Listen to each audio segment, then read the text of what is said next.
Сәлем қыздар. Бүгінгі біздің сабағымыз арқамызға, белімізге, жалпы омыртқа жотамызға қамқорлық жасау жайлы болмақ. Мойындауымыз керек, тұрмыста біз байқамай көп ауыр жүктерді көтеріп қоямыз. Зуылдап жүріп, барлық шаруамызды бітіреміз деп дем алмаймыз. Біздің жасаған кейбір әрекеттеріміз сол беліміздің, арқамыздың ауырысуына келіп соқтыруы мүмкін. Сонымен әбден ашып, қатты мазалағаннан кейін дәрігердің кабинетінен бірақ шығамыз. Негізінен невропатолог дәрігердің алдында отырамыз. КТ түсеміз. Ол КТ суретте протрузия, ауыр болса сколиоз, нервтердің қысылуы, дисктардың жұқаруы және тағы да басқа бұзылыстар болуы мүмкін.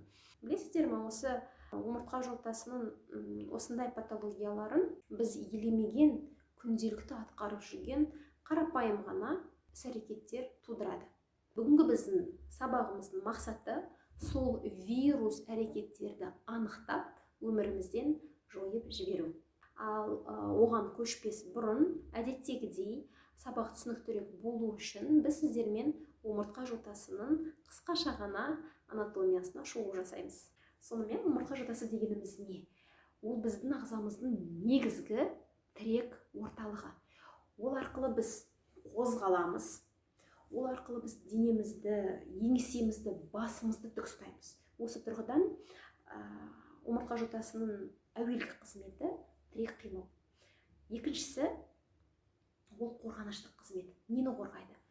Омыртқа жотамыздың ішінде ұзына бойлы орналасқан жұлынды.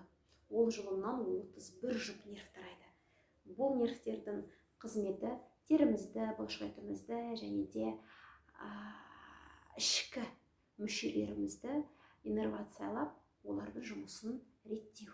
Екінші мәселе, омыртқа жотасы 32-34 омыртқалардан құралады. Бұл жерде 5 бөлімді ажыратамыз. 7 мойын, 12 кеуде, 5 бел, 5-8 көз және 2-3 құйымшақ. Олардың арасында бәрімізге мәлім дисктер орналасқан. Бұл дисктердің негізгі қызметі амортизациялық. Яғни омыртқаға түскен барлық салмақты, барлық күшті осы дисктер қабылдайды. Біздің еңкеюіміз, бүгілуіміз, шалқаюымыз, омыртқалардың айналуы осы дисктардың арқасында. Бұл дисктерге қатысты екі мәселені қозғағым келеді. Бұлардың құрамы, яғни сақиналары 3 түрлі тіннен тұрады. Біріншісі пульпоз, сосын оның айналасында фиброзды, ең соңында шеміршекті. Осы 3 сақинаның бәрі 75-77% судан тұрады екен. Айтқым келгені, су ішу маңыздылығын ескеріп қойыңыздар. Екінші мәселе, дисктардың өзінің қан тамырлары жоқ. Яғни олар қоректі жан-жағындағы тіндер арқылы алады екен. Міне, екі омыртқа қозғалыс барысында қысылады, сөйтіп дисктағы сұйықтықты сыртқа шығарады. Сұйықтық тіндердегі қоректік заттарды алады да қалпына түскен кезде диффузия жолы арқылы осылай қоректенеді екен. Бұл жердегі менің айтпағым, қозғалыс барысында дисктардың қоректенуі едәуір жақсы екен. Бүгінгі сабаққа қатысты білуіміз керек үшінші мәселе ол омыртқа иілімдері. Егер де шеттен қарайтын болсақ, біздің омыртқамыз ағылшынша S пішінді. Осы иілімдердің арқасында. Олар екеу, лордоз, кифоз. Лордоз дегеніміз омыртқаның алға қарай шығып тұруы. Оған мойын және де бел омыртқаларын жатқызамыз. Ең қатты иілім осы белде. Сондықтан жаттығу жасау барысында гиперлордоз жасамаңыз, белді қатты құлатпаңыздар дейтінім осыдан. Кифоз ол керісінше омыртқаның сыртқа қарай шығып тұруы. Оған біз кеуде және де 8 көз омыртқаларын жатқызамыз. Бұл иілімдердің мәні неде? Қызметіне амортизациялық. Сырттан келген соққыларды жеңілдетеді. Тігінен және де көлденен жасайтын барлық жұмыстарымызды осы иілімдер арқылы біз жеңілдетеді екенбіз. Айтып кететін жайт, бұл иілімдер баямдар және де бұлшықеттің күші арқылы ұсталынып тұр.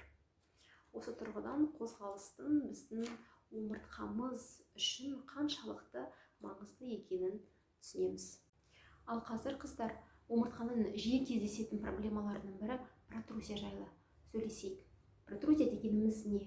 Ол диск өз бүтіндігін сақтай отырып, өзінің өсінен шығып томпайып тұруы. Бұл ұзақ жылдар бойы белгілі бір себептерден дамиды. Ол себептердің ең жиісі тым ауыр жүктеме және арқаның сіңірлері мен бұлшықеттерінің әлсіздігі. Одан басқа отырып жасайтын жұмыс, омыртқа жотасының қисаюы, омыртқа жотасының дұрыс қоректенбеуі және де аз қозғалмалы өмір. Осы тұрғыда протрузияның алдын алу және де бірден бір емі ЛФК, яғни жаттығулар жасау.